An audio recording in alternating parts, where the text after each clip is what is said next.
assim, não vou falar de orfismo hoje, né? Já vamos introduzir para Pitágoras, grande filósofo da antiguidade, famosíssimo, né?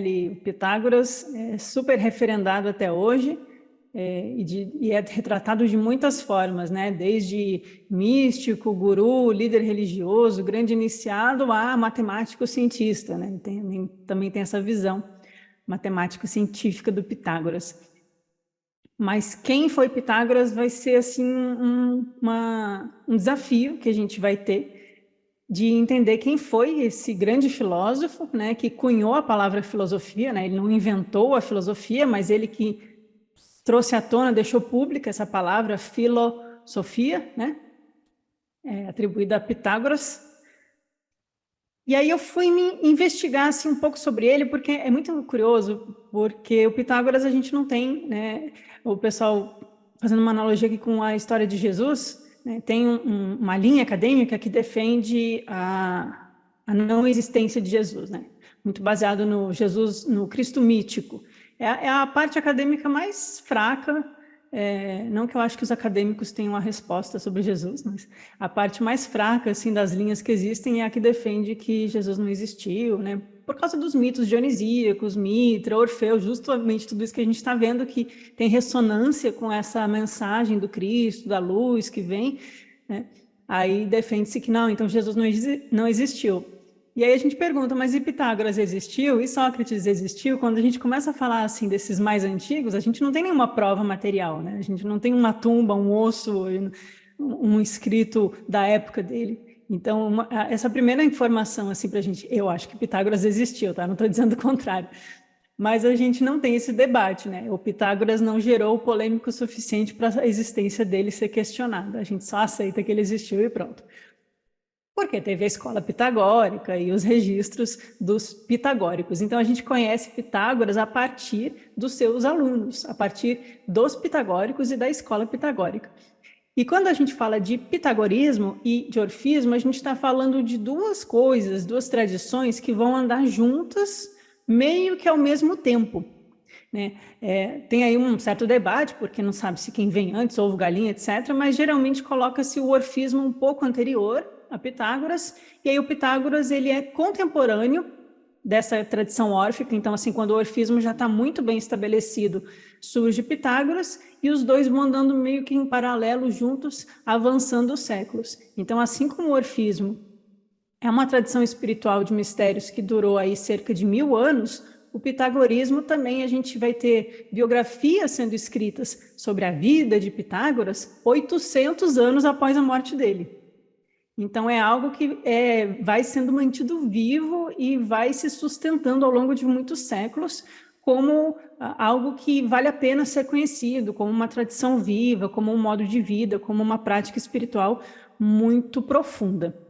Então, a gente vai ter alguns filósofos neoplatônicos, especialmente, né? Então, a gente sempre volta para os neoplatônicos, é inevitável, escrevendo sobre Pitágoras. Só que aí a gente começa a ter a questão do, então, eles estão tirando da onde, né? Uma tradição oral, fragmentos de textos, reminiscências de vidas passadas, algum deles conheceu Pitágoras, né? A gente não sabe muito bem as fontes, a gente tem apenas fragmentos quando a gente vai falar sobre Pitágoras.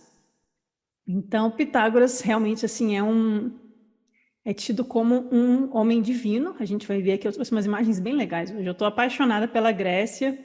Eu fui ver preço de passagem de avião para a Grécia na baixa temporada e quase caí da cadeira, impossível de pagar. Mas então não vamos para a Grécia juntos. Quem quiser organizar uma excursão.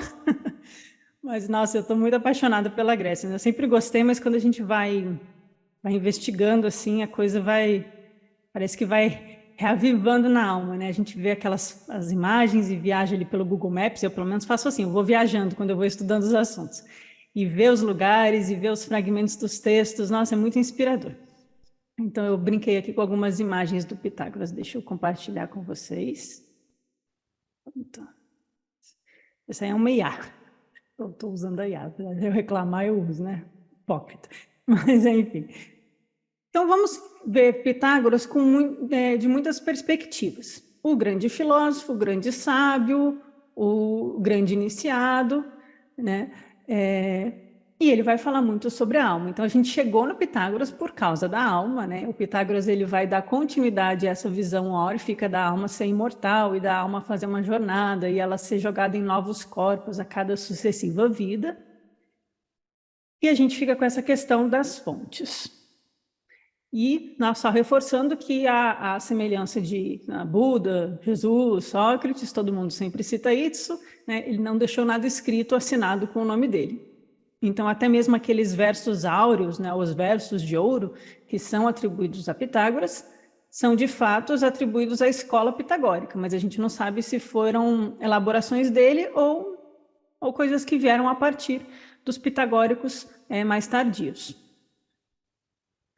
Então, quando que o Pitágoras está vivendo? Né? Eu falei do período, século VI já tem orfismo, e aí já no século VI nasce, no final do século, no início, né, ao contrário, de trás para frente, no AC, no início do século VI nasce Pitágoras, são datas atribuídas pelos escritos que a gente tem, 570 AC a 490 AC, ou antes da Era Comum. Então, vejam aí que ele, já pelo cálculo, a gente já vê que ele viveu bastante, né? No mínimo 80 anos, alguns chegam a falar em 90 anos, o que naquela época é muito interessante, que provavelmente a mortalidade não era assim, a longevidade não era muito alta. Mas como um filósofo aí muito preocupado com o modo de vida, né? A gente vai falar sobre o modo de vida pitagórico, ele, pelo visto, cuidava bem da saúde dele, ou tinha uma compleição muito harmônica, que vai ser outro tema de Pitágoras, a harmonia, e muita saúde. Curiosidade para vocês, só para a gente se inserir no tempo, quem tem acompanhado quinta-feira o estudo da Vedanta, do Shankara, lá do Atma Bodha, Shankara nasce 20 anos antes da morte de Pitágoras, mais ou menos. Então, quando Pitágoras tinha lá os seus 70, 60 anos, Shankara estava nascendo na Índia. E outra curiosidade, né, segundo as datações, lá do livro do Alberto, dos rishis da Índia Antiga, o Buda, Siddhartha Gautama, morre quando Pitágoras tinha 27 anos, mais ou menos, 27, 30 anos. Então, quando Pitágoras é jovem, Siddhartha Gautama, jovem assim, com 20 e poucos anos, ele já podia estar, né, aprendendo e estudando filosofia, né? Então, Pitágoras é um jovem adulto e Siddhartha termina sua vida aqui. E Pitágoras já está velho, surge um jovem Shankara. Então, é um período aí de grandes mestres, grandes iniciados que viveram aí entre nós.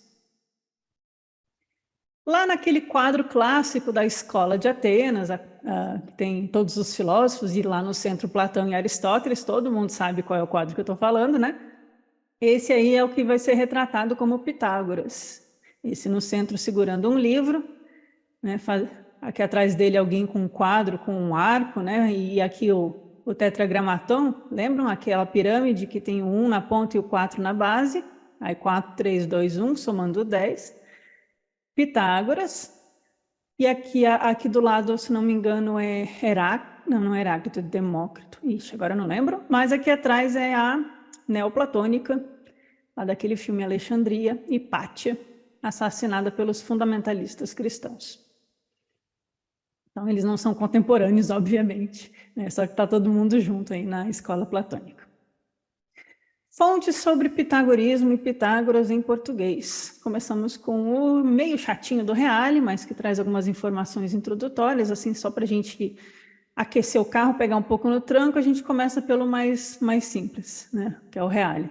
Então, no livro que a gente já estava vendo, eu trouxe alguns trechos dos pré-socráticos e do orfismo, ele introduz pitagorismo, depois o platonismo e o pitagorismo. Outros livros que a gente tem, esse aqui, que é muito acadêmico, denso, o Pitagorismo como categoria historiográfica, da editora Ana Blume. O autor é o professor Gabriele Cornelli, que foi o meu orientador de mestrado, porque ele realmente faz uma pesquisa muito extensa e muito densa e muito detalhada sobre todas essas fontes que existem do pitagorismo, para a gente conseguir traçar aí uma figura, um entendimento de quem foi Pitágoras e o que ele ensinou. Então, o Gabriele Cornelli fez um doutorado sobre isso, e virou esse livro. E é um livro de estudo do estado da obra. Ele faz um debate historiográfico mesmo, mas ele traz aí as questões e as fontes. Então, para quem quer um estudo assim mais denso, fica a recomendação do livro dele. E o livro da Ana, que a gente continua trabalhando com ele, porque eu estou apaixonada, eu adoro a Ana e o livro dela é uma delícia de ler. E o famoso aqui, eu vi que alguém citou, desculpa que eu não li quem, mas eu vi que apareceu o nome, Os Grandes Iniciados, do Edward Chorré. Não sei falar esse nome. E aí o Pitágoras ele também entra aí nos estudos de grupos esotéricos, né, nas ordens Rosacruzes, na teosofia, todo mundo quer saber sobre o grande Pitágoras, porque eu sinto até um nervoso de vir aqui falar sobre ele com vocês, porque parece que é uma responsabilidade muito grande falar sobre um homem como Pitágoras, dá um sentimento de que ele realmente foi muito grandioso, e a gente quer fazer jus à obra. E aí, o Cornelli, né, eu trouxe só para vocês terem assim, essa base de conhecimento sobre o estado da obra, né, uma coisa mais acadêmica, né, o professor Cornelli, ele traz bem detalhado o que diz cada fonte sobre o pitagorismo, e é muito interessante porque ele levanta a questão de como cada época, cada autor vai moldar Pitágoras a partir das suas próprias concepções. Então, assim, um autor mais cientificista, ateu, cético, matemático, ele vai dizer, não, Pitágoras foi um filósofo. Dizem aí que ele foi meio místico, mas a gente deixa essa mística para lá e foca na matemática, na ciência, na filosofia. Aí o outro não, o outro que tem um outro viés vai falar mais da tradição oral, esotérica, de Pitágoras, né, dos acúsmata, dos ouvintes que não podem falar por 5 anos, tem que só ouvir, e aí tem graus de iniciações ali dentro, então é muito difícil falar de pitagorismo porque tem muitos vieses e fica muito forte a defesa de cada um. Mas o que a gente tem de acesso de melhor qualidade assim e de fontes mais antigas é justamente as 3 vidas de Pitágoras, né? 3 filósofos que escreveram livros chamados A Vida de Pitágoras, né? Pitágoras devia ser realmente muito importante. E aí o Gabriele, eu vou chamar de Gabriele, meu orientador, né? Tá? Eu acostumei de chamar pelo nome. O Gabriele, ele vai comentar muito, ele vai trazer a ideia de que há um proto-pitagorismo, né? Sem querer complicar muito a nossa vida aqui, mas só para a gente entender que tem um pitagorismo que não é o pitagorismo que chegou na gente, que a gente tem que buscar nessas fontes, mas entender que elas também, né, são mais para frente, elas não são exatamente o que Pitágoras disse necessariamente. Mas aí a gente vai ter que confiar um pouco aí na autoridade desses outros filósofos, que quais são? Diógenes Laércio, que é bem conhecido aí, né, quem estuda Introdução à Filosofia, História da Filosofia. O Diógenes Laércio aqui na direita escreve, né, Vidas e Doutrinas dos Filósofos Ilustres. É um calhamaço gigantesco, ele vai falando de todos os filósofos. Ele é da antiguidade, acho que ele é do século II, 3, 2, se eu não me engano. Bem da época dos gnósticos também. É o século III, acho que se eu pegasse uma máquina do tempo, eu ia lá para o século II ou III. Acho que é a melhor época lá para os gnósticos. O Jâmblico, não, era de Porfírio antes, cadê o Porfírio? Porfírio é esse aqui do lado esquerdo do Diógenes Laércio, essa figura curiosa aqui sentada. Porfírio de Tiro, que foi quem compilou o trabalho de Plotino, quem editou as Enéidas, toda a escola de Plotino lá em Roma, né? Ele viveu lá por um tempo, depois ele volta lá para outros lugares, viajou bastante, escreveu aí sobre vegetarianismo, escreveu contra o fundamentalismo cristão, né? Mas o Porfírio aí foi um grande filósofo e conheceu ou conviveu com Bardesanes ou os seus seguidores, né? Bardesanes lá, o gnóstico, do livro mais recente da editora. O Porfírio esteve lá naquelas regiões do reino de onde viveu Bardesanes, que se eu falo Síria, o Alberto fala para mim, não é Síria, mas aí vocês me entendem, né? Então, o Porfírio ele vai escrever uma vida de Pitágoras e logo depois o Jâmblico. Então, Porfírio, 320 e poucos, Jâmblico, 360 e poucos, século IV. Então, a gente já está falando de 800 anos depois que Pitágoras viveu. É muito tempo, gente. E justamente por isso que a gente fica tentando entender assim como o pitagorismo ele é construído como essa categoria de muitas interpretações, né? De interpretações diversas. E aí tem essa alternância que é sempre um problema da gente ler o viés do autor que a gente está se baseando, né? Entre o ceticismo e a confiança nas fontes, né? Ou você confia no Jâmblico, confia no Porfírio, ou você fica meio cético, achando que aquilo é coisa de neoplatônico que gosta de falar de magia e está criando uma vida dos santos. Porque da mesma forma como teve aí uma construção para divinizar Jesus, esses filósofos antigos também eram tidos como grandes instrutores, grandes, né, santos, poderosos, que fazem milagres, a história se repete, né? Jesus repetiu a história de outros também. Então, há uma construção de uma santificação da vida desses filósofos também. O Jâmblico, inclusive, aqui, o Jâmblico é esse aqui, ó, sobre o meio de vida pitagórico, o modo de vida pitagórico. O Jâmblico, quando ele vai escrever sobre o Pitágoras, ele invoca os deuses para que auxiliem ele a escrever a biografia do divino Pitágoras. É assim que o Jâmblico se coloca em relação ao texto que ele vai escrever, né? Então, ele está pedindo ajuda para os deuses, ele está pedindo inspiração, né? Que Pitágoras me ajude a escrever a sua própria biografia aqui, como se fosse quase uma divindade mesmo. E aí as escolas filosóficas pitagóricas elas vão se mesclando. E aí o Aristóteles vai trazer uma visão mais cientificista de Pitágoras, inclusive o nosso amigo Adão, ele me perguntou, vou aproveitar para responder o Adão, ele perguntou sobre Aristóteles, né, e Platão. Geralmente quem segue platonismo, não é uma briga entre ninguém, tá? Todo mundo pode ler Aristóteles, Platão, como quiser, mas geralmente quem segue Platão, Pitágoras, tem algumas críticas a Aristóteles, justamente por causa do quadro também da escola de Atenas, né? Que uma aponta para cima e outra aponta para baixo. Porque o Aristóteles tinha um grande intelecto, mas ele se afastou da questão espiritual, da filosofia, né? E aí essa briga entre platônicos e aristotélicos avança até a Inglaterra, século XVI, XVII, né, com os platônicos de Cambridge contra os aristotélicos, depois Descartes. Então, o Aristóteles ele tem uma visão mais seca de Pitágoras e ele tem uma visão menos espiritual do que Platão. Então, há no mundo antigo como se fossem duas linhas assim que as almas seguem, as que se afinizam mais com Aristóteles, que é mais intelecto, e as que se afinizam mais com o espírito platônico, pitagórico, de uma vida espiritual transformada pela filosofia, né? Mas não estou falando mal do Aristóteles, não, é só para a gente ter essa noção de que há, já no mundo antigo, algumas dessas divergências.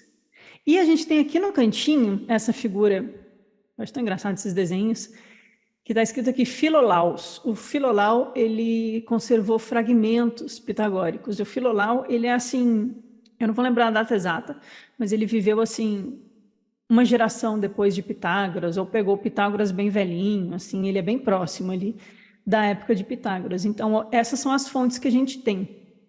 Esses três vidas, os fragmentos de Filolaus, alguns comentários de Platão sobre Pitágoras, alguns comentários de Aristóteles, e outros assim, mas muito soltos. E aqui, para terminar a parte acadêmica da coisa, esse livro aqui em vermelho é do Guthrie, e o Guthrie também, o Guthrie e o Thomas Taylor são dois autores muito bons para essa parte acadêmica séria, bem pesquisada e profunda da filosofia antiga. Então, esse aqui é um livro que, para quem busca em inglês, eu recomendo. Bom, vamos fechar aqui essa parte acadêmica e entrar na parte mais mística. Só para fechar, ver se eu não esqueci de alguma coisa interessante para vocês. Sim. Só para vocês saberem mesmo de como está o debate. Eu sei que para alguns isso fica um pouco maçante e tal, mas para outros é importante. Eu tento fazer um equilíbrio aqui com a gente. Tem um autor que já é do século XIX, tá? Então é desses acadêmicos do século XIX, da época lá da Blavatsky, do Mide, que é o Zeller. Ele vai escrever muito sobre Pitágoras, né? Um dos que até hoje o pessoal se apoia nele. E ele é um desses que tem essa visão que vai chegar até nós, inclusive no meu ensino médio foi assim. Não sei como é que foi se vocês estudaram filosofia na escola, mas ele que vai trazer essa visão cientificista do Ocidente como o evoluído, né? Porque ele está saindo ali do início da era industrial, entrando no século XX, e aí ele vai trazer essa ideia do ocidental científico, ocidental da razão, a razão pura, né? Aquela coisa assim do ocidental superior aos mitos, aos antigos, aos xamãs, né? E faz essa distinção aí arrogante, né, do ocidental. E ele faz um esforço, por causa disso, de separar essa visão religiosa mística do Pitágoras e colocar, assim, a matemática pitagórica, né, as relações com a Magna Grécia. Ele faz, assim, aquele grande louvor da Grécia, que a gente conhece como o nascimento da filosofia, do logos, da razão ocidental. Então, isso tem a ver também com como Pitágoras vai começar a ser retratado, né, no nosso mundo ocidental, e como isso vai chegar na escola, no mundo acadêmico e nas publicações agora no século XX. Então, tem esse argumento da supremacia grega, né? E aí tem outros que também vão criar outras imagens, como, por exemplo, outras não, imagens semelhantes, né? É uma espécie de depuração. Eles vão tentar extirpar qualquer característica, qualquer enfoque religioso de Pitágoras, né, para enfatizar muito essa visão científica dura do Pitágoras, né? Então, ele vai ser depurado desses componentes religiosos para ter uma certa, né, dignidade filosófico-científica, né? Como se o Pitágoras não pudesse ser quem ele foi. Ele tem que ser quem eu quero que ele seja no século XIX, no século XX, porque eu estou me projetando, me espelhando nele, e ele só pode ser um grande cientista e não um místico maluco. Que é como, às vezes, a gente lida no meio acadêmico, quando a gente fala que vai estudar esoterismo, gnosticismo e tal, tem o pessoal que arregaça os olhos, assim, arregala os olhos e fala esses místicos malucos, né? E não leva muito a sério esses estudos. Então, tem essa tentativa higienista, assim, de depurar os filósofos. Mas não é isso que nos interessa, né? Não é esse Pitágoras que a gente quer ver. Eu quero ver ele inteiro, inclusive matemático científico, que eu não estou negando que ele tem esse aspecto. Mas é que tipo de ciência, né, que ele está fazendo? Ele está investigando a natureza da realidade, uma coisa muito profunda, uma coisa muito filosófica. Terminando aqui, o Nietzsche também desprezava o Pitágoras, dizia que ele só tinha um estilo de vida muito moralista. O Nietzsche não gostava muito de regras. E há toda uma discussão que não interessa muito para a gente sobre as fontes do Jâmblico, né, e mostrando que o Pitágoras tem essa influência muito grande na formação, no cerne do nascimento do neoplatonismo. Então, a gente está falando de Platão, mas a gente está falando de Pitágoras ao mesmo tempo, quando a gente fala de neoplatonismo. Porque, na verdade, antes do neoplatonismo, a gente vai falar do período médio platônico, que é o período dos gnósticos, em Alexandria, inclusive, tá todo mundo junto ali. Não quer dizer que todo mundo era amigo, mas estão ali trocando. A gente vai falar muito dos neopitagóricos e dos médio-platônicos. São os principais personagens que estão aí ali em diálogo. Só que aí o Jâmblico, o pessoal critica ele, que diz que ele fez recortes de coisas que ele tirou da cabeça dele e textos soltos, e aí ele transformou numa biografia de um homem divino. Mas é o que temos, e eu gosto do Jâmblico. Acho que ele teve boa intenção, mas eu gosto não é argumento, né? É só um comentário. E aí a gente vai, então, para uma ideia de que a ciência, a gente está falando do Pitágoras como filósofo e como cientista, né? E aí eu comentei que a ciência para Pitágoras é essa investigação da realidade. Só que aí a gente pode pensar que Pitágoras está fazendo ciência no sentido de entender a origem do cosmos, né? O arquê, que é como esses filósofos estavam trabalhando essas questões. Essa fonte de todo o saber, essa origem de toda a vida, que é o grande tema ali, antes de Sócrates, os filósofos da antiguidade estão tratando. Então, a ciência também vai ser uma forma de purificação do erro. Eu quero entender o mecanismo da existência, é quase uma coisa vedantina para quem está acompanhando o estudo da Vedanta. Eu acho muito parecido, pelo menos, né? É uma maneira de eu descobrir como eu vou fugir da roda de renascimento. Porque isso tem no pitagorismo, né? A gente está preso em ciclos de renascimento, de transmigração da alma, que eles vão falar. Então, a gente pode também enxergar o Pitágoras como esse filósofo que está tentando chegar na realidade última das coisas. Ele está tentando entender como o mundo é engendrado para que ele possa se desvencilhar daquilo que o prende no mundo, porque o Pitágoras, ele vai ser um praticante dos mistérios. Por isso que terça passada a gente falou dos mistérios, o Pitágoras ele vai se iniciar em alguns mistérios e ele vai trazer elementos do orfismo para dentro da escola pitagórica, ao que tudo indica. Então, apesar de tentarem separar dois Pitágoras, o homem religioso e o homem de ciência, né, para ele não era uma coisa separada. Religião, prática, modo de vida, filosofia, mística, magia, matemática, tudo isso está embrenhado numa mesma busca por um saber primordial, um saber transformador, uma sabedoria verdadeira, né? E aí, o que a gente sabe sobre ele? Peguei uma imagem de um joguinho de computador. Achei ótimo essa. Ele nasceu na ilha de Samos, na Grécia, é o que dizem, né, em 570.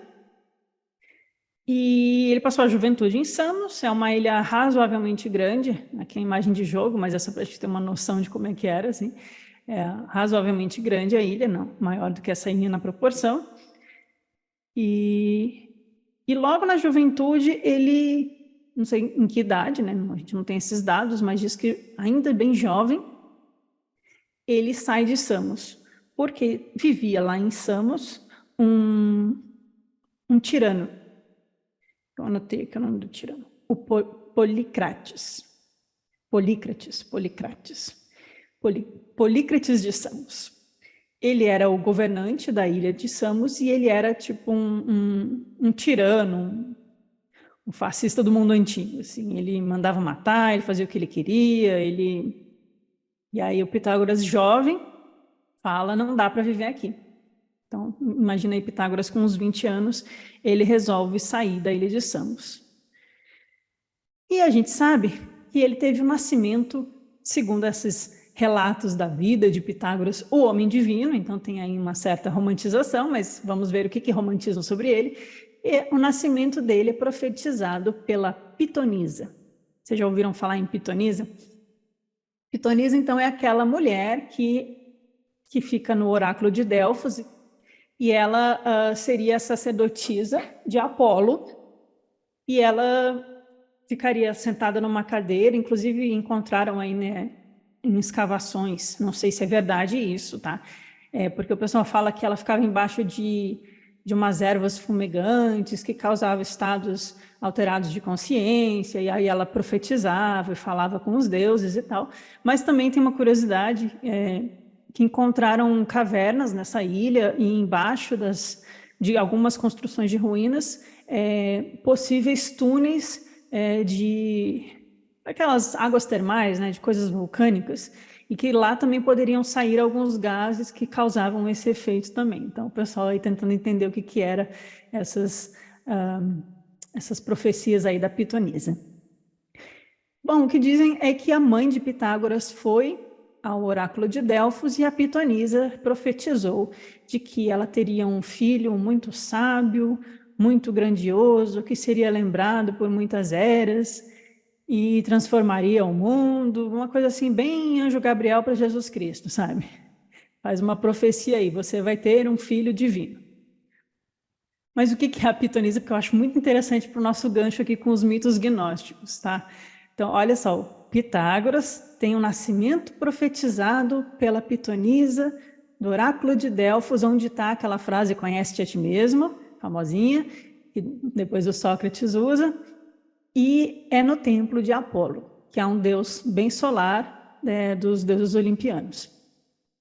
Resumindo Apolo para vocês, só para a gente compartilhar aí essa cultura, que eu acho bonita, né? O Apolo seria da segunda geração dos deuses olimpianos, são 12 deuses, Apolo é um desses 12.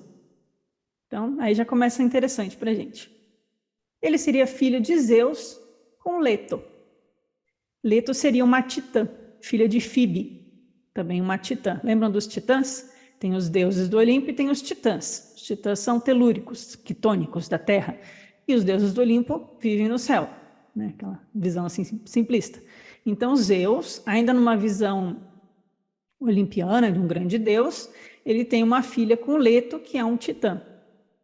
Aí a Hera, que é a esposa de Deus, sempre com muitos ciúmes, porque o deus era um né, mulherengo. Estou antropomorfizando Deus, que foi um problema que aconteceu nesses mitos antigos, né? A Hera fica com ciúmes, proíbe a Leto de parir. Então temos uma titã grávida de Zeus.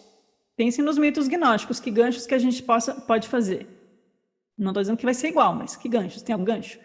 Leto está grávida de Zeus e ela está proibida de parir.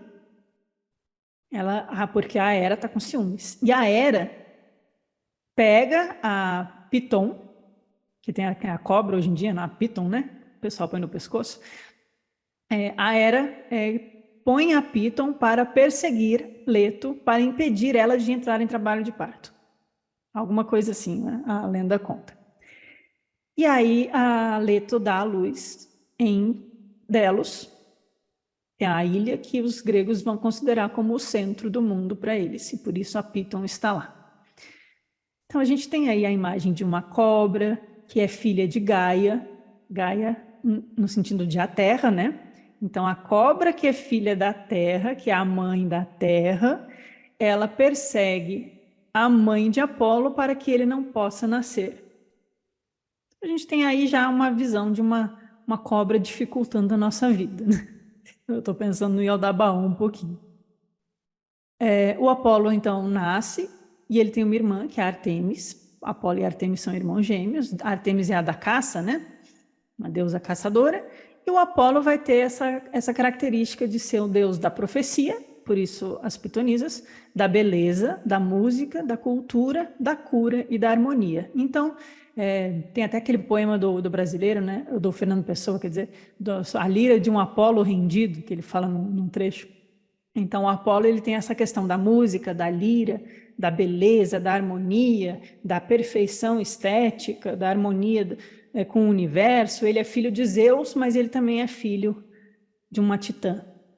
E aí a gente lembra até do Orfeu, sou filho do céu estrelado e sou filho da terra, né? A gente faz algumas até relações. Diz que quando o Apolo tinha 4 dias de vida, 4 dias, tá? Ele ganhou um arco e aí ele vai perseguir a Piton pela terra. Então essa Piton que estava perseguindo a mãe dele para que ele não nascesse, ele consegue nascer e aí ele vai perseguir ela e ele mata ela depois de muitas flechadas.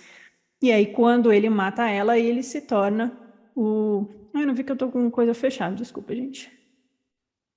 Não vi que eu tinha fechado sem querer. Quando ele mata ela, ele se torna então o representante do oráculo de Delfos. E aí a pitonisa vai ser submetida a ele. Então é como se ele, ao vencer a cobra, ele é capaz de subjugar a cobra.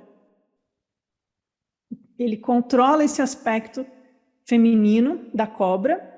Essa profetisa escuta as profecias de Apolo, mas ela é representante dessa serpente domada que traz notícias do mundo divino, assim como a serpente fala com a Eva, lá no Adão e Eva. Então, essa conexão da mulher que profetiza, da mulher que tem a conexão com a serpente e da mulher que traz a mensagem do Apolo divino, a gente encontra, né, parecido aí no mito gnóstico judeu, ou aqui eu achei que podia ter alguma conexão.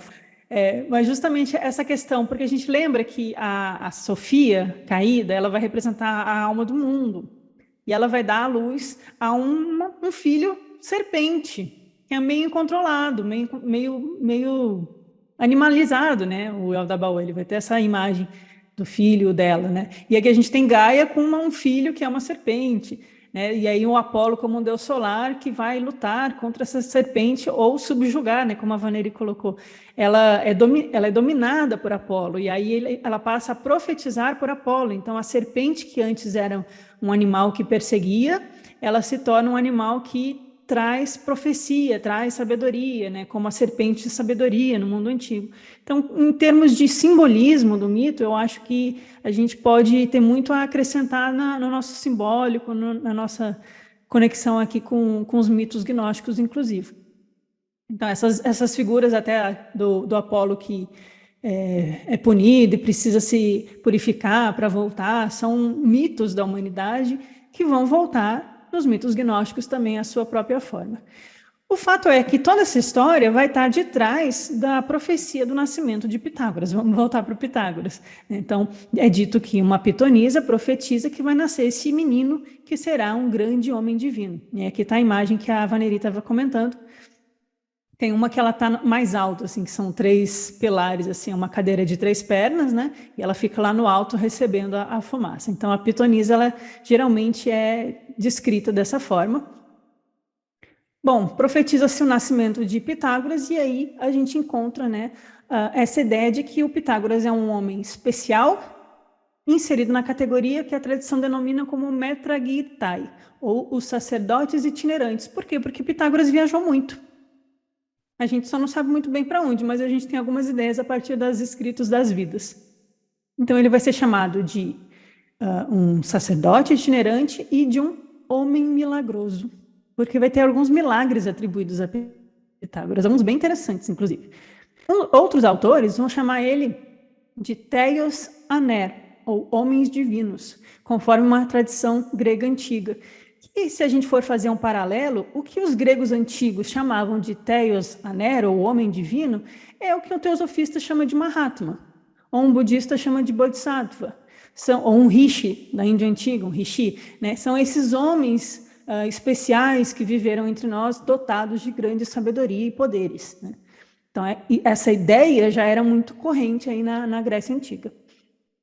Esse título era outorgado àqueles que possuíam certas características, como uma trajetória marcada pelo dom de uma linguagem persuasiva, a capacidade de fazer milagres, curas e adivinhações.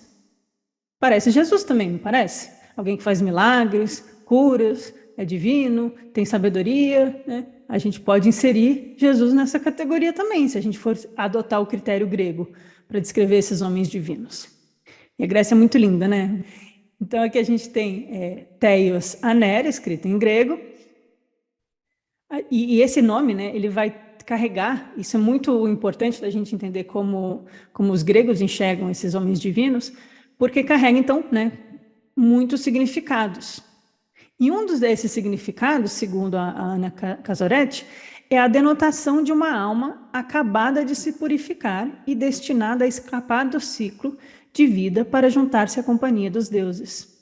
É possível que seja esse o significado da frase de Aristóteles: entre as criaturas racionais há os deuses, os homens e os seres como Pitágoras. Então tem os deuses, tem os homens e tem aqueles que são como Pitágoras.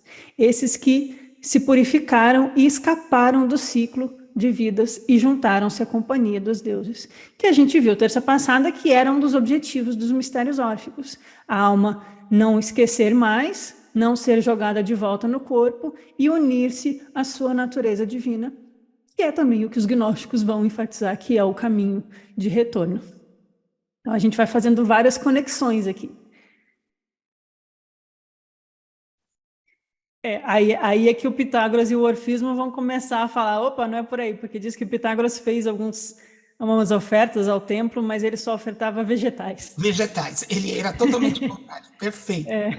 Então, parte dessa cultura já vai sendo, que sim, existia, né? A gente tem que saber que era assim que faziam, como uma cultura popular. Mas aí o Pitágoras, após sua vida adulta, ele, junto aos mistérios órficos, que também vão ser contra os sacrifícios, ele vai fazer essa ressalva aí. Bom, e aí a gente sabe que Pitágoras passou cerca de 30 anos longe da Grécia. E depois ele se estabelece em Crotona. Então eu trouxe para vocês, né, a imagem da ilha lá, e Samos fica aqui, na verdade, nesse pontinho vermelho, mas Samos está do lado da Turquia. Então é aquela parte perto de Éfeso, perto de Tiana, perto de Tarso, né, essa região aqui do sul da Turquia, oeste da Turquia. E aí o Pitágoras some, porque tem esse tirano na ilha de Samos, e vai viajar. E ele passa cerca de 30 anos viajando. Também me lembrou a história de Jesus. Tá difícil não lembrar de Jesus. Não estou dizendo que são a mesma alma, tá, gente? Só acho curioso como a história desses grandes nomes, desses grandes homens divinos, né, acaba sendo muito parecida, né, em alguns pontos. Parece que tem que ter um roteiro, né? Tem um roteirinho. O roteiro é o mesmo. A jornada do herói. A jornada do herói, é verdade. Então, para onde que ele foi? Aí é que o pessoal se pergunta. Ele foi para o Egito? Ele foi para a Babilônia? Ele foi para a Índia? Aqui também uma imagem de um joguinho do Egito Antigo. A gente aproveita essas imagens hoje em dia. Mas aqui para mostrar para vocês, nesse mapinha aqui em cima, na esquerda, que de Samos para o Egito é um pulinho de barco. Isso aqui você faz em um dia de viagem. Não é longe. Mesmo naqueles veleirinhos antigos, né? Sem motor. Então, de Samos para o Egito é perto, de Samos para as regiões aqui, ó, aqui a Síria, aqui vai ser a Armênia no futuro, e a Turquia, né? Então, para ir para a região da Babilônia, do Tigre e Eufrates, para ir para o Egito e para ir para Jerusalém, que ele não estava em Jerusalém ainda, que não tinha isso, é pertinho. Então, é o que o pessoal cogita, que ele deve ter ido para o Egito, que existia uma sabedoria muito grande no Egito, né? Sempre tem essa história. Ele estava indo para a Babilônia, onde já havia a tradição do zoroastrismo, já haviam sacerdotes de Zoroastro, ou alguém que representasse um Zoroastro vivo, e tradições dos fenícios, da Caldeia, que dá origem à astrologia, que depois vai chegar no Bardesanes e aquelas questões da astrologia esotérica antiga, as questões do Egito com a alma imortal também, muito semelhante ao orfismo, né? A alma que é pesada após a morte, que é julgada após a morte, aquela coisa toda. A gente não sabe por onde Pitágoras passou, mas é o que os autores dizem, o que o Jâmblico, o que o Porfírio escreveu, que ele teria, não sei de que fonte eles tiram, mas acredito neles, que ele teria convivido com sacerdotes no Egito e com sacerdotes na Babilônia. E aí, como eu comentei aqui no início, quando Pitágoras tinha 27 anos, o Buda morreu. Então, será que, assim, bem jovem, ele resolveu dar um pulinho na Índia, para aproveitar a presença de um Buda vivo encarnado, junto com outros grandes homens divinos? Será que eles tinham alguma forma de se encontrar, se comunicar? Só jogando a pergunta para vocês refletirem. Então, Pitágoras era muito jovem e Buda estava no fim de sua vida. E a gente sabe que a escola Nyaya, lá das Darshanas, das filosofias da Índia Antiga, tem muita relação com lógica, com matemática. A Índia é um grande berço da matemática no nosso mundo. Pitágoras vai ter essa influência muito forte da matemática, né? E ele vai estabelecer com muita ênfase, pelo visto, também a prática do vegetarianismo na escola pitagórica, que também era uma prática muito forte na época do Buda, no jainismo, e no próprio budismo também vai ser bem enfatizado, provavelmente. Então a gente fica aí com algumas questões de onde vieram as influências do que depois se transformou no pitagorismo e na escola pitagórica.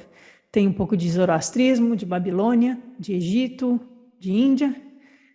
Fica aí a questão. Todos esses povos vão aceitar a alma como imortal e vão falar na transmigração das almas, né? Porque o nosso foco aqui é falar da alma. Tem um autor que vai comentar que seria perfeitamente possível a um jônio do século VI, né? Ou seja, Pitágoras, assimilar elementos de outras culturas, como da matemática babilônica, né, os números, ou da doutrina indiana da metempsicose, os indianos que vão falar da transmigração das almas também. Então, até os acadêmicos consideram essa possibilidade de Pitágoras ter viajado e aprendido com esses povos. Não é só papo de esotérico, né? Não que eles estejam errados. A tradição, diz a Ana, atribui a Pitágoras inúmeras viagens e peregrinações que tinham por objetivo a aquisição de conhecimento. Os princípios das ciências matemáticas, muito presentes nas doutrinas de sua escola, teriam sido aprendidos com os egípcios, né, a construção das pirâmides e todo aquele frenesi sobre a matemática egípcia também tem um fundo de verdade, né? Os caldeus e os fenícios. Viagens ao Egito, a Fenícia e a Caldeia, visando aprender com sua fonte de erudição, eram, na época, possibilidades bastante verossímeis, em razão da sua acessibilidade a partir da ilha de Samos. Os egípcios eram estudiosos de geometria desde os tempos antigos, os fenícios de números e cálculos, enquanto os caldeus eram conhecidos por suas observações celestes. E é tudo isso que vai constituir um pouco o neopitagorismo. Ele vai falar da harmonia celeste, ele vai falar dos astros, ele vai falar dos planetas, ele vai falar do universo, ele vai falar de geometria, de aritmética, mas tudo isso incorporando dentro de um modo de vida filosófico, com uma prática de ascese que se afiniza muito ao orfismo, se afiniza muito ao jainismo e práticas de ascetismo indianas também. Então, é interessante da gente observar isso. Aqui temos um retrato de Atenas, como seria antigamente, né, sem as ruínas, e um busto aí de Pitágoras. Então, o que a gente encontra na escola pitagórica? A gente vai falar de dois elementos de níveis dentro da escola pitagórica, os ouvintes e os matemáticos. Os ouvintes tinham que ficar 5 anos só assistindo e frequentando e refletindo para ter certeza que eles queriam dar o próximo passo e ser autorizados a começar a falar depois de muito ouvir e refletir. E aí isso vai surgir a questão das doutrinas públicas e das doutrinas orais, assim como Jesus, as parábolas e os mistérios. Então é dito que Pitágoras teria doutrinas esotéricas, doutrinas orais, doutrinas que ele só ensinava entre seus círculos mais internos dos matematicóis. E isso também vai cair em Platão, porque há uma longa discussão acadêmica, inclusive, sobre as doutrinas orais ou as doutrinas não escritas de Platão. E olha que Platão escreveu muito, né? A gente tem aí muitos livros de Platão. E ainda assim, cogita-se a existência de uma tradição oral e esotérica em Platão, à semelhança de Pitágoras, que tinha muito forte essa questão do mistério. Pitágoras vai falar que a Terra é redonda, o que para aquela época já era uma grande coisa ele ter mencionado isso, porque muitos, né, até hoje, infelizmente, acreditam aí no terraplanismo. Então, Pitágoras vai falar na Terra ser redonda, vai falar num fogo central que vivifica o cosmos e num fogo central que vivifica o nosso sistema solar, né? Não necessariamente o Sol, depois isso vai sendo colocado como Sol no centro, à medida que os pitagóricos vão se desenvolvendo, né? E ele tem essa ideia que geralmente é colocada como, eu vou avançar ela um pouco mais daqui a pouco, mas essa ideia de que tudo é número, né? Então o pessoal, quando vai explicar Pitágoras, fala assim, Anaximandro é o ilimitado, Tales é a água, Anaximenes é o ar, Heráclito é o fogo, e Pitágoras é o número. Mas aí fica, tá, e daí? Como assim Pitágoras é um número, né? Então a gente precisa entender o que ele está querendo chamar de número. E a influência que Anaximandro, com essa ideia do princípio arqueiro ilimitado, infinito, inefável, incognoscível, eterno, ilimitado e tal, isso vai dar no Pitágoras, porque Pitágoras aprende com essa tradição. Pitágoras vai desenvolver a ideia da música e das oitavas e encontrar, né, as 7 notas musicais e perceber que há uma harmonia entre elas e que existe uma extensão de onda entre cada uma delas que são harmonizadas, e aí depois tem a oitava acima, a oitava abaixo. Então toda a nossa música ocidental é baseada aí no pitagorismo, mas tem um elemento esotérico muito forte nisso, certamente, né?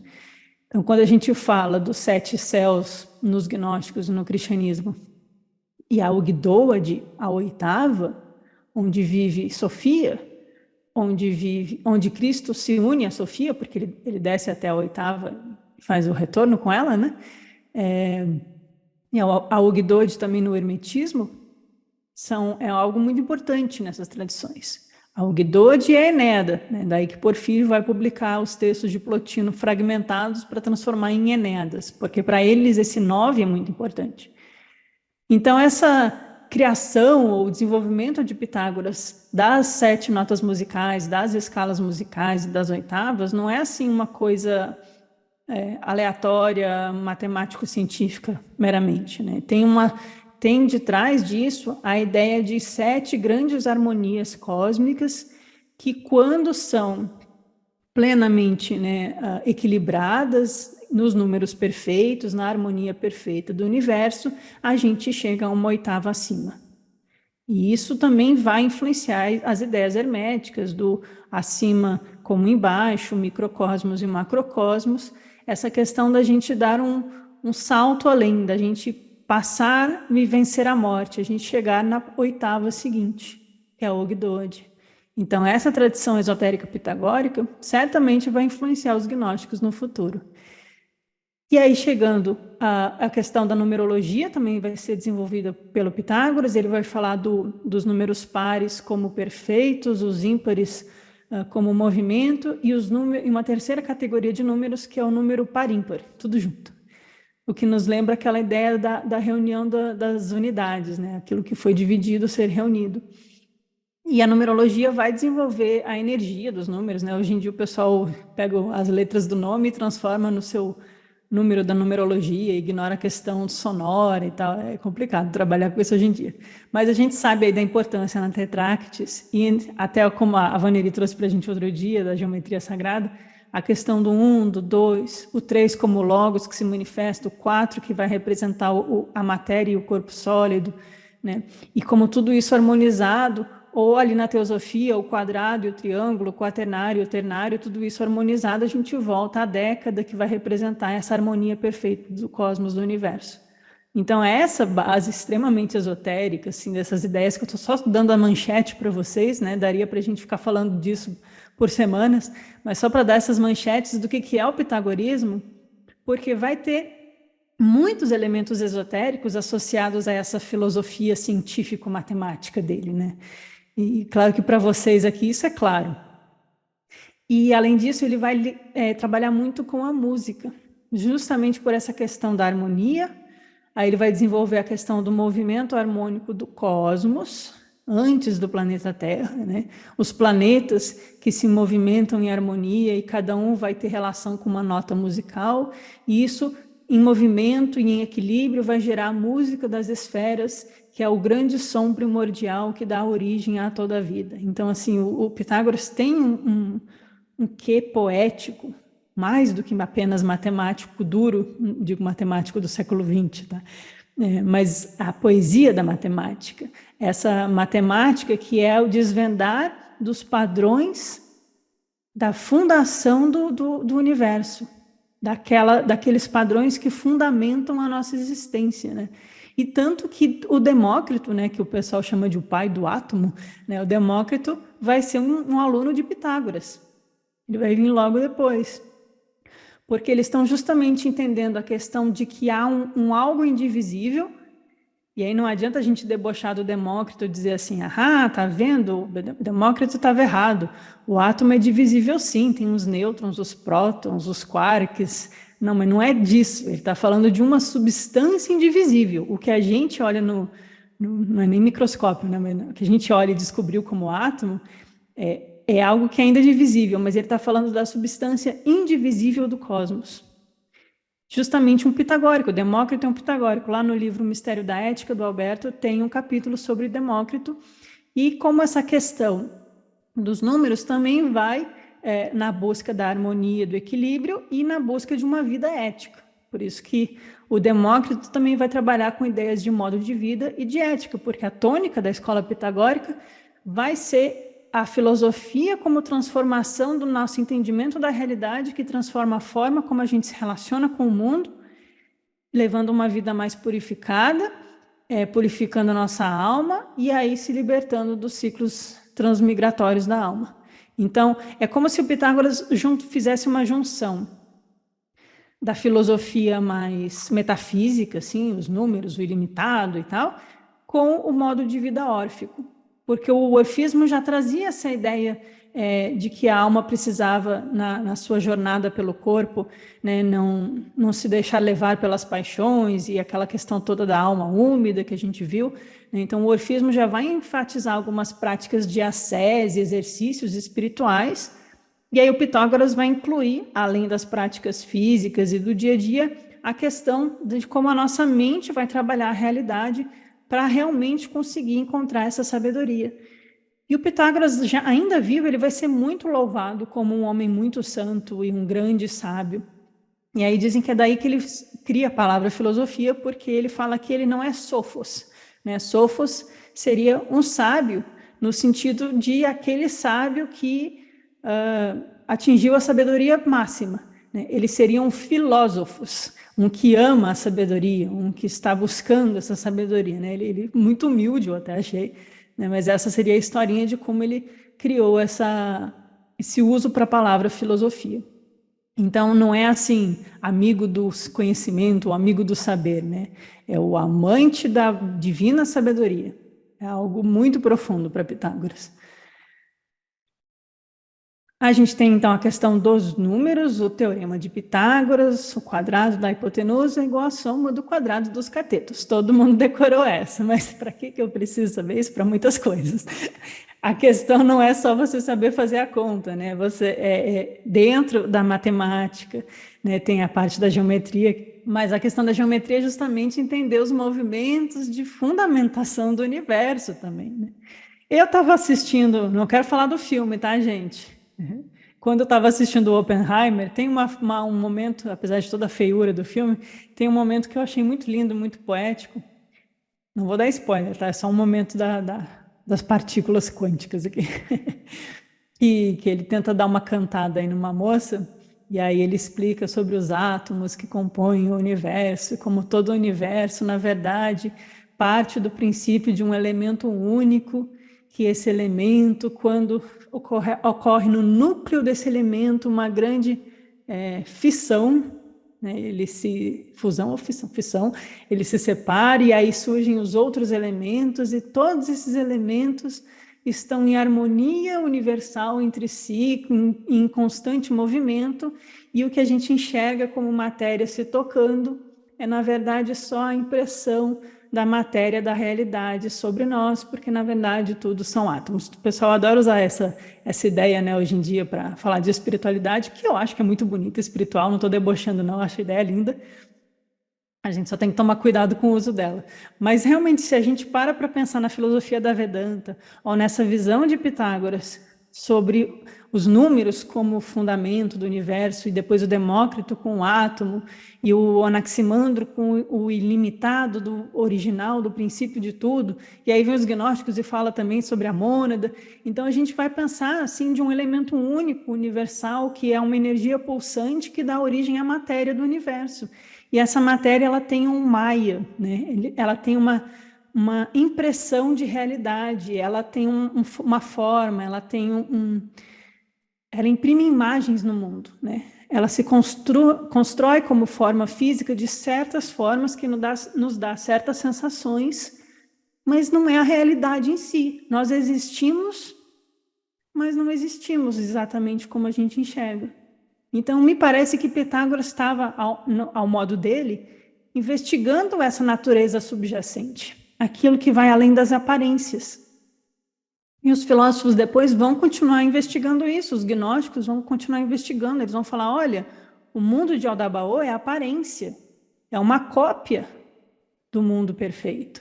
Não é a realidade mesmo, mas ele existe, por isso você está sofrendo nele, mas vamos investigar o que tem a sabedoria que nos liberta dele. Então tem muita coisa que a gente pode pensar dentro da escola pitagórica que é mais do que o teorema de Pitágoras, que a gente aprendeu no ensino médio. É por isso que Pitágoras vai associar essas notas e essa música a questões cósmicas do universo mesmo, né? Não é apenas uma música audível, mas como essa música também transforma as realidades da nossa alma e as realidades espirituais.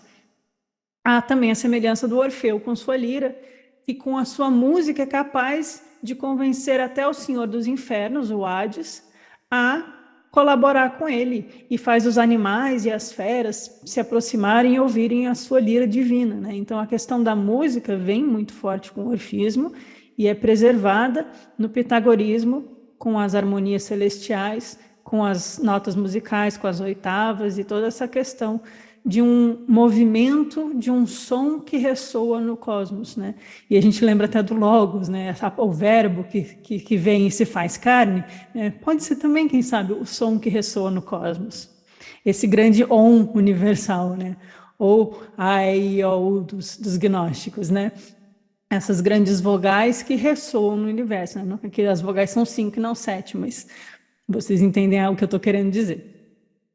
Além disso, é muito legal da gente comentar sobre Pitágoras, que ele não só foi casado, como ele teve filhos e filhas. Uma das irmãs dele foi, irmã mais velha, se eu não me engano, foi uma das professoras dele na juventude. E uma das filhas também foi considerada uma das primeiras filósofas da antiguidade. Então, nessa imagem aqui eu trouxe, que ele retrata mulheres ouvindo Pitágoras, justamente para mostrar que já naquela época, diferente de outros grupos, ele não fazia distinção, né, assim como Jesus, entre ouvintes masculinos ou femininos de corpos, né? Então, isso mostra um pouco de como era Pitágoras pelos relatos. E aí, falando sobre o número, um dos fragmentos do Filolau, aquele que é logo depois que Pitágoras morre, né? Nesses fragmentos que ficaram. O que diz o fragmento? De fato, o número tem duas espécies que lhe são peculiares, a ímpar, a par e uma terceira, derivada da combinação dessas duas, a par ímpar. Cada uma das duas tem muitas formas, que cada coisa exprime por si mesma. Vamos avançar, gente, para terminar. Então a gente estava falando da matemática, só para eu pegar o gancho. Estamos falando aí da questão da interpretação da realidade. E aí tem os matemáticos como segundo nível da escola pitagórica, que seria a versão esotérica, mais iniciática de Pitágoras, né? Lembrando que Pitágoras ele passa por iniciações nos mistérios órficos e nos mistérios de Mênfis e Heliópolis. Tem escrito na vida de Pitágoras como se ele tivesse sido iniciado em Mênfis, em Heliópolis, nos mistérios órficos, conversou com Zoroastro, foi para a Índia e aprendeu geometria no Egito e na Babilônia. Então, temos aí um grande Pitágoras. Então, o que é para Pitágoras ser um matemático?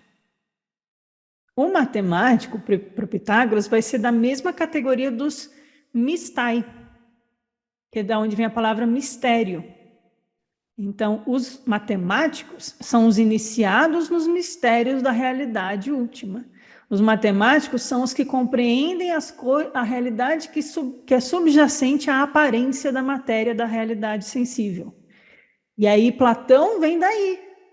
Essa diferença entre ver o que realmente é, a totalidade, o todo, e sentir o mundo sensível e me enganar com o que eu vejo.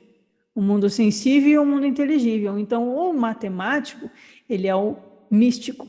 E aqui é o bom uso da palavra mística.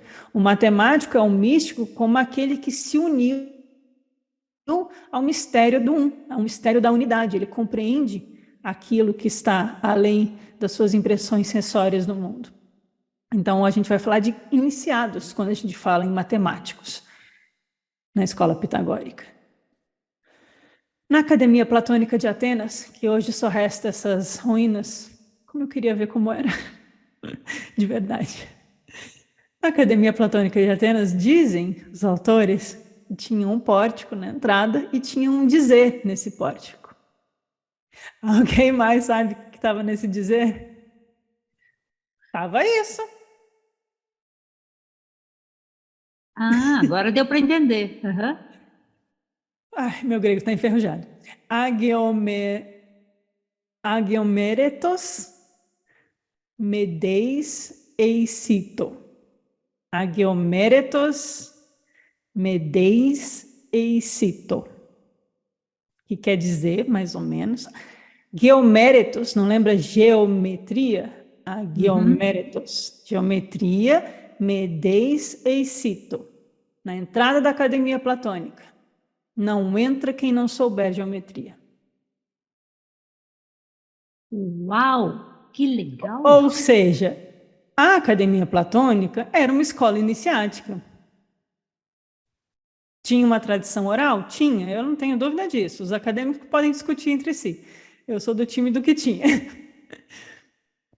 Porque Platão está vindo dessa escola pitagórica, dessa influência pitagórica, de que a matemática é a compreensão dos mistérios, não é fazer conta na terceira série. Que é importante também desenvolver o raciocínio, lógico, compreender os números, não tem nada contra, apesar de eu ter sofrido na matemática. Então, isso é só Aí, para a gente fechar, o que é então o tal do modo de vida pitagórico? Então, a escola pitagórica ela vai ser descrita como uma escola muito rígida, muito restrita, só para os iniciados, tá? Os outros só escutam as palestras públicas, né? Porque tem cuidado. né? Você tem que ter um cuidado não só com a tradição e com o ensinamento, para não diluir, distorcer, né, de uma forma que faça mal para o ensinamento, como um cuidado com quem está ouvindo, que às vezes não, né? Então, eu sempre acho muito bonito, eu não acho, assim, que é uma atitude proselitista, egoísta, assim, desses mestres. Eu acho que é um cuidado que eles têm, um respeito, sabe, com a pessoa e com o ensinamento. Então, tinha uma escola muito restrita, com muitas regras e regras de vida, né? O que eles faziam? Eles só, pelo menos na parte cerimonial, né? Não quer dizer que no dia a dia fosse assim, não sei, não lembro, como diz minha mãe. Eles usavam branco e eles não usavam lã, porque eles não se cobriam de coisas de natureza animal. Então, olha o símbolo aqui de vencer a natureza animal também, né? Então, eles usavam linho branco, né? Apolônio de Tiana foi um exemplo de um neopitagórico. Eles acordavam antes do nascer do sol, eles faziam preces, hinos e louvores ao sol, eles tinham várias regras de conduta ética e eles só se alimentavam de vegetais. E tinham várias regrinhas assim curiosas, que até me lembra, eu vou entrar nisso em breve, assim, mas a questão da Santa Ceia, assim, que tem uma regra que você não pode pegar um pão e partir ao meio. Você só pode passar o pão inteiro, né? Então, você não pode partir ao meio aquilo que te alimenta, né? Então, tem todo um cuidado que eles têm aí com as comidas. Eles usavam muito pão e mel nas refeições. Claro que não é o nosso pãozinho francês, era um pão com germe de trigo, integral. Era um pão rico em nutrientes e sementes e tal, né?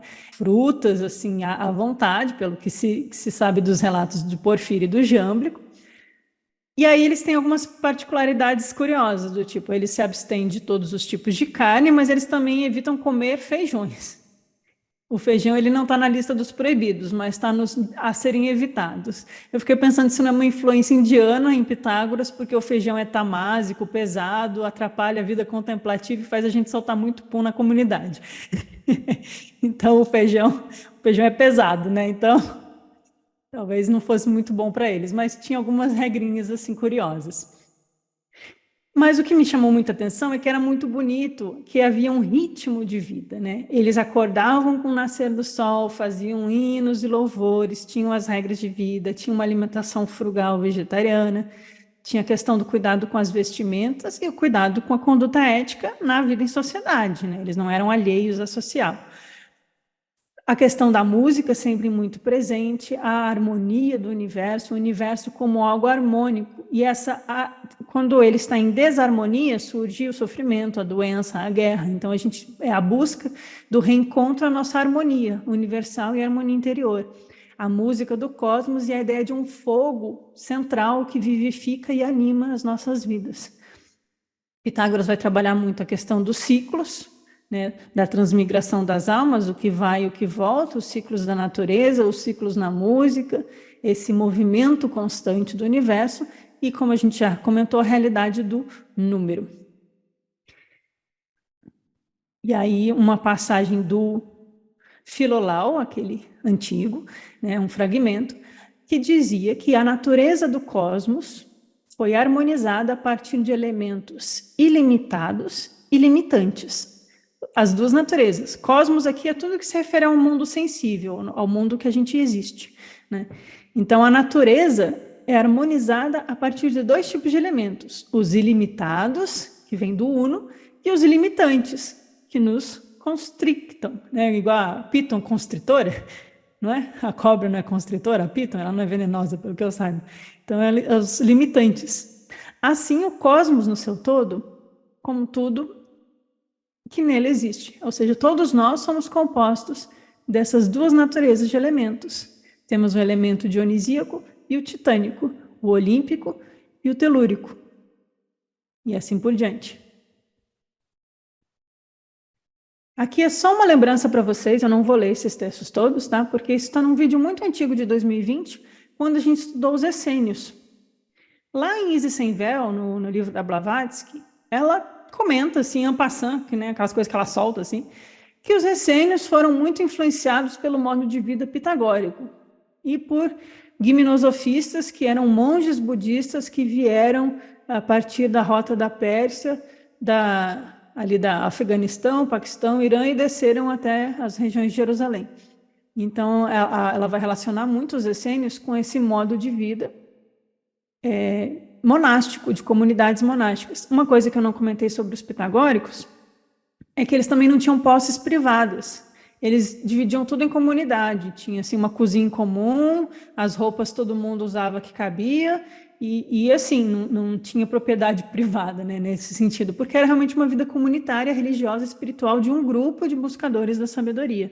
Os essênios é muito parecido. Os essênios também acordavam antes do nascer do sol, também faziam um jejum, preces e hinos. Aqui, né, nesse vídeo eu comento tudo isso, lá na playlist de essênios, se vocês não tiverem visto. Recomendo ver, para a gente ver, inclusive, a semelhança do pitagorismo, como chega nos essênios, e Jesus vem daí, a partir daí, né? Então a gente vai fazendo as nossas conexões. E vocês podem ver que nos manuscritos do Mar Morto, como eu coloquei nesse exemplo aqui, tinham muitos hinos.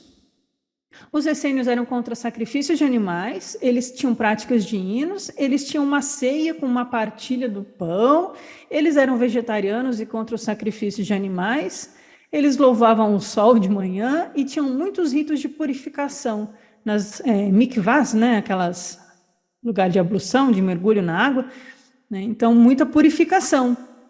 Parecendo com os pitagóricos, a ênfase na purificação, no vegetarianismo, na música, nos hinos, na conduta de vida comunitária.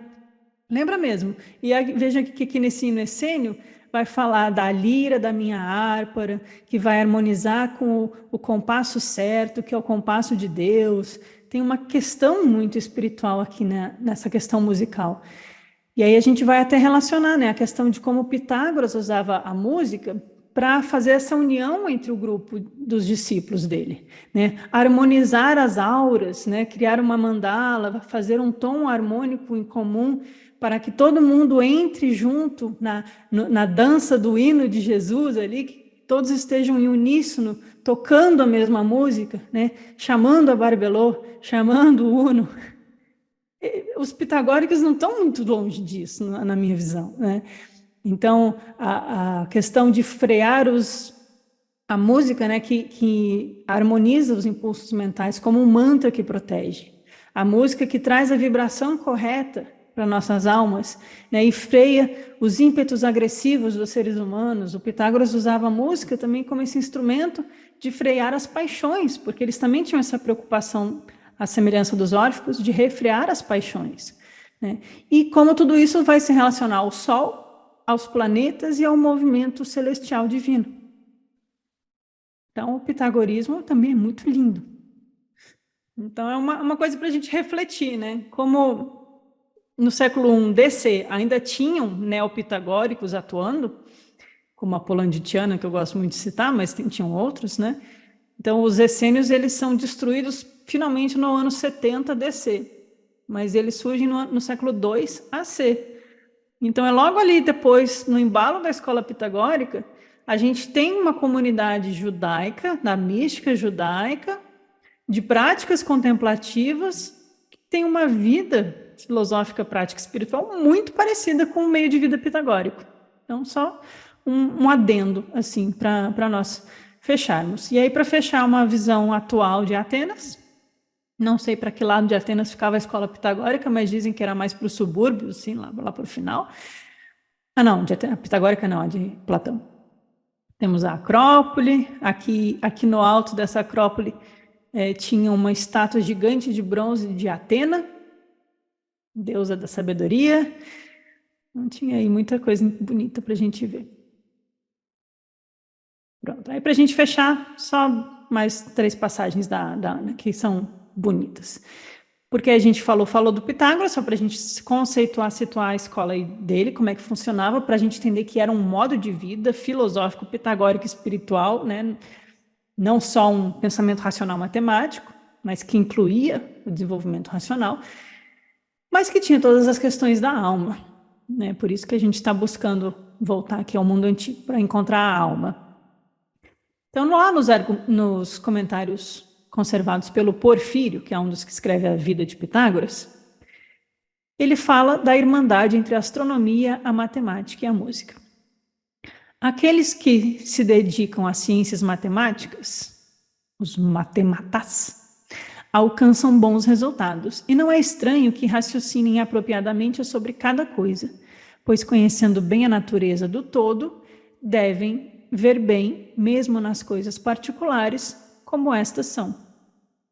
Assim, nos forneceram claras noções a respeito da velocidade dos astros, sua aurora e crepúsculo, como também sobre a geometria aritmética e não menos sobre a música, porque essas ciências são de fato irmãs. Então, aqui é um fragmento da harmonia do Arquitas, comentando um fragmento de Porfírio, então as fontes são complicadas. Mas o que me chama a atenção aqui é não só a questão da geometria aritmética, a música e a astronomia como ciências irmãs, é essa visão que eles tinham de que, ao conhecer o todo, você também conhece os particulares, e ao conhecer os particulares, você acessa o todo. Isso é gnose. O que conhece a si mesmo, conhece o todo.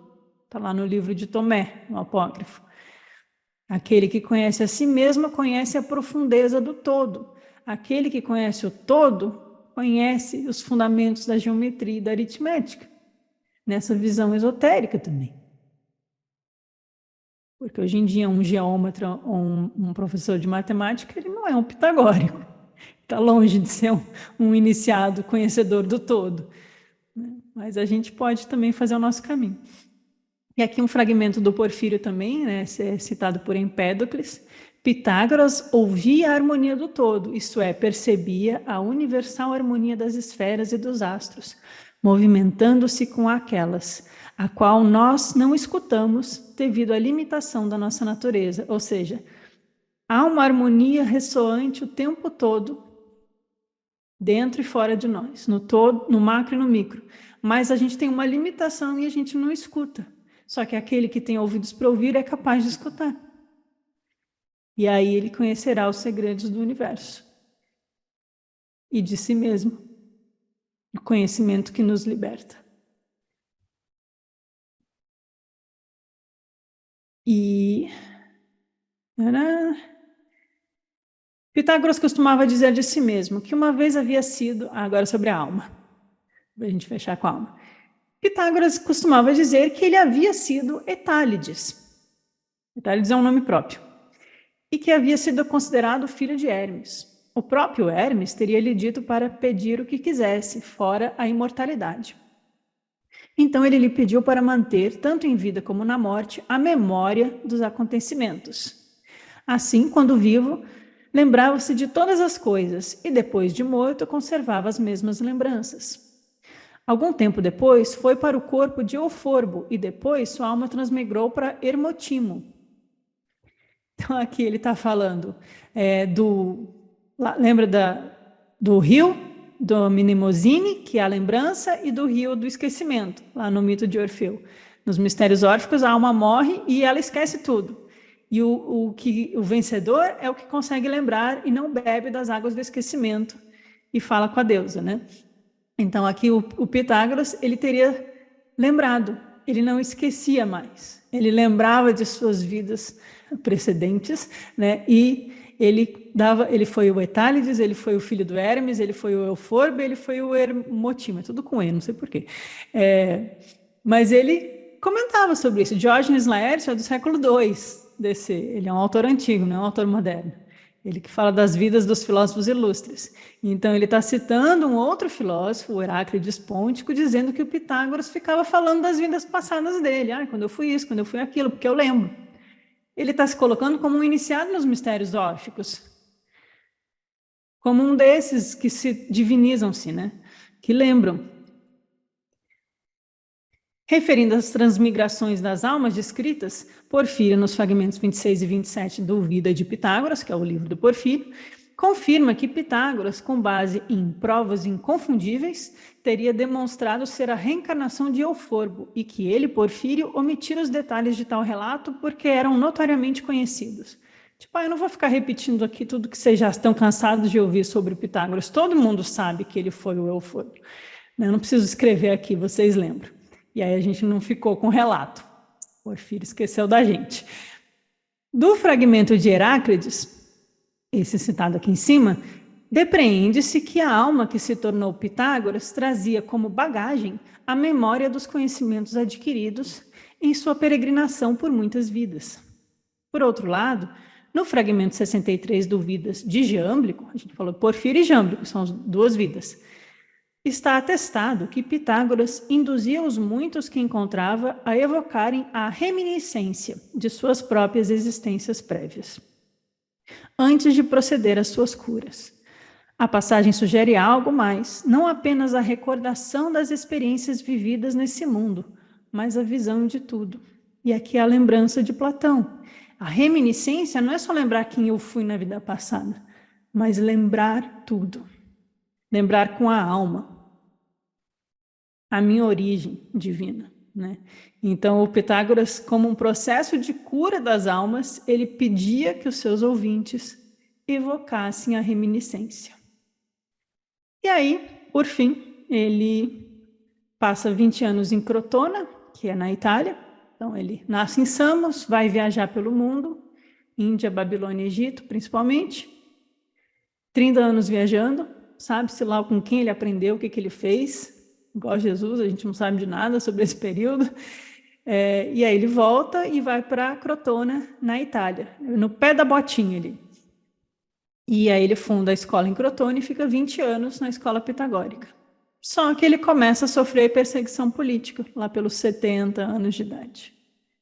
E aí ele foge para uma outra cidade ali perto na Itália, Metaponto, onde ele morre.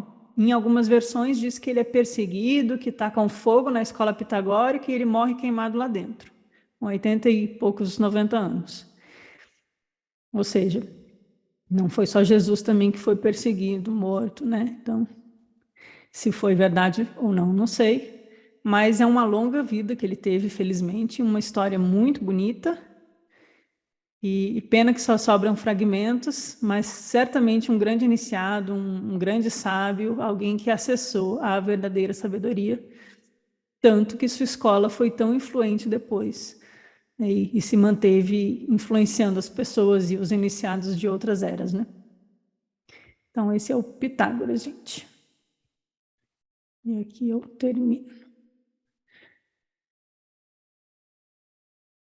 Então, o que a gente pode retirar do Pitágoras? Um monte de regra de vida ética, um modo de vida, matemática, astronomia, o cosmos, o ilimitado, a música, as práticas de vida, de limpeza, de purificação e a transmigração das almas.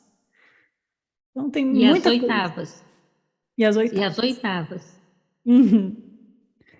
Claro que tem muito mais, né? Isso é 2 horas de resumo de Pitágoras, né? Eu quase tenho um treco aqui, mas é difícil.